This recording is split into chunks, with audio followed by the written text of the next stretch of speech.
Yeah, and also, I mean, that movie is going to be on Shudder very soon, we hope, and we're going to be one of the few ones to be able to, experience that on the big screen. I think it's really worthwhile because there is like a lot of shock values, but also a lot of social things that you try to put in this movie. Yeah, it was conceived for the huge screen, and I know that now the trend is to see it at home or small screens, but we really thought it was a piece to be for cinemas.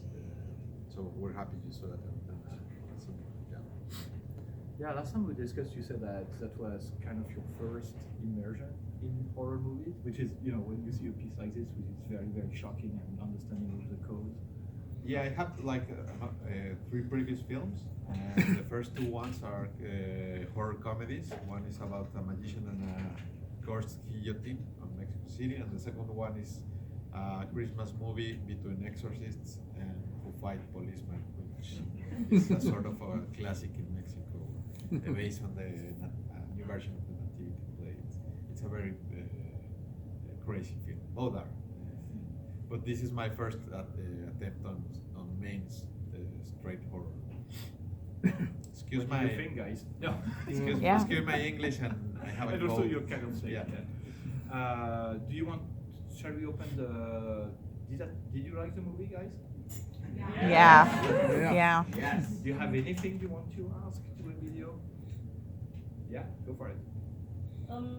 Where did you get everything you used in the shrine in the narco tunnels? And also, was anybody kind of uncomfortable being around all of that for however long you were filming in that room for? Well, we bought it. It's pretty easy to find. Well, there's the room has 4 corners. On one we have the pre-Hispanic things. On the other one we have the Malverde, which is the saint of the narcos since a long time ago. On the next corner we have the European Catholic virgins and so. And on the other corner we have the Santa Muerte, which is the Mexico City cult to the dead. That's been like, it's a new cult. They've been doing this like 30 years or less. It's pretty new. It's based on, it's a mixture between pre-Hispanic gods of the dead, but also with Santeria. Like most religions, they get mixed up. Was it hard to shot there with the statues?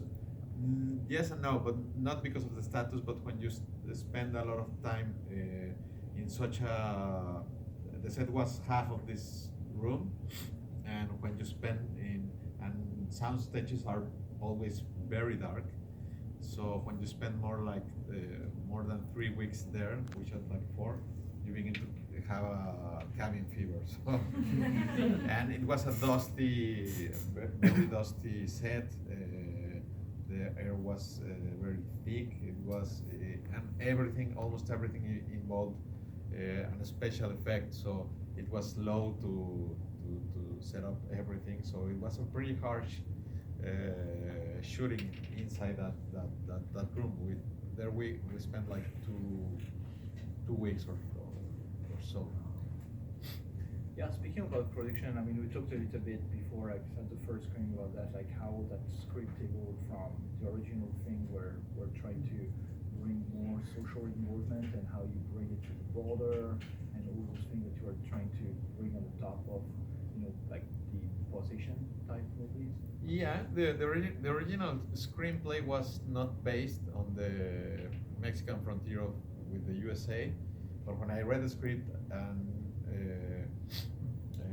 I fell in love with one of the dialogues where Basilio, which is played by Tobin, says the Messiah has to be born in a poor country, oppressed by an empire. I said, the border of Mexico. And we rewrote all the screenplay to be set on the border, and that made the whole difference. And just the pieces just started to fall into the right places, dramatically speaking. And yeah, also I fell in love with two things, with all the kids killing, which is the new version of the Herodes, King Herodes. Trying to kill all the kids too. Killing all the kids, and the second one was a possessed Christ. So those I have never seen in any movies about possession. Yeah. And that's what I thought was meant to for a very classic film about the devil, about Belzebuth in this case. Yeah. Is there any other question?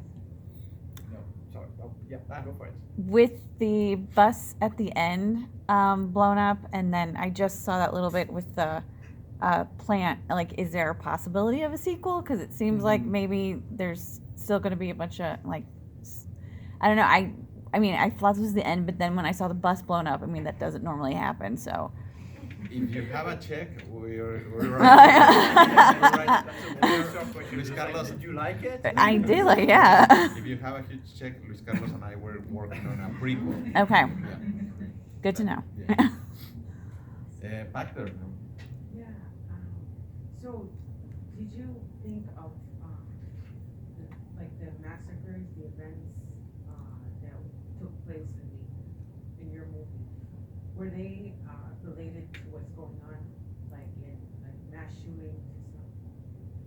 Well, unfortunately, yes, but killing kids has been as long as Herodes and way back. Now with the media and the news, you get to know that faster. On that time, we in Mexico, we didn't used to have shootings at school, and nowadays they're starting to happen. Yeah. Yeah, so it's one thing that, the first time I saw early cuts of that movie, it was like that opening scene is actually very shocking in many of ways because they're, attacking like directly babies. Yes. And that's true that after the movie we talked about it and we're just like, that second scene in the school could be way more shocking for an American audience because it could be real in a certain way. And you mentioned that fact that it's actually spreading elsewhere. And it's very interesting how like all those, what are you more afraid of at certain point and what scares you the most. It's very shocking. Yeah, but it has happened and it will happen. I don't remember if it was last year or previous year. Something happened like that in Japan. Not a nurse, but a lady killing babies in a hospital. Not as much as in the movie, but it happened. So the only thing that cannot happen because I don't think it can possibly happen is the pool scene, but that's very cinematic. But actually, if you would try that, I don't think you could electrify a pool. But the movie magic, and editing does the illusion for a scary scene, which people love also. Yeah. Yeah. And I wish really the Belzebuth or the real devil was behind all the killings in the world, especially on all the killings in Mexico, which are on the rise. But unfortunately, they are done by common people. Yeah. Is there any other question in the audience?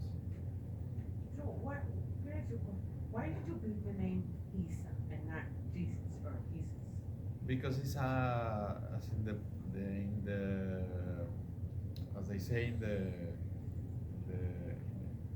the movie, it's the old name for Jesus, Isa. Yeah. I mean, this film has more Easter eggs from the Bible than from other horror movies. It's they have like Elena, which is the aunt, is the saint who had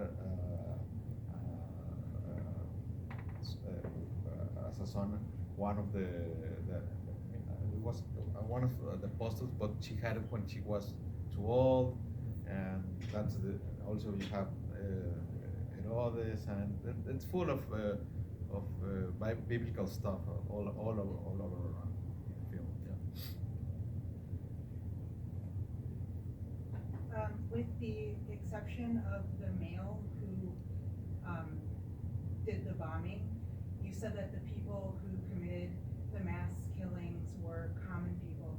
Was was there a particular reason behind why the majority of people were women? Was it a statement on something coming because women give birth and because the process of birth can be abject? Was it because of that, or is it because it was so shocking to showcase or depict a woman killing? I think you answered my question right away. Yeah. But it's true because it has to do with themes, you know, like the film is like the negative side of the Messiah. The spirit of the Antichrist is always surrounding the film, you know. So we have the Virgin Mary, which is Beatriz. Beatriz, and somehow these are the Antichrist mother. Something thematically, you're right. It has to do with that. And besides, it's always scarier and more powerful a woman as a living monster in this case. So, yeah. Anyone else? Okay. Yeah. Well, guys, thank you a lot for coming to Cinepocalypse, and thank you for watching Belzebuth. It's a Mexican 100% film. Hope you liked it.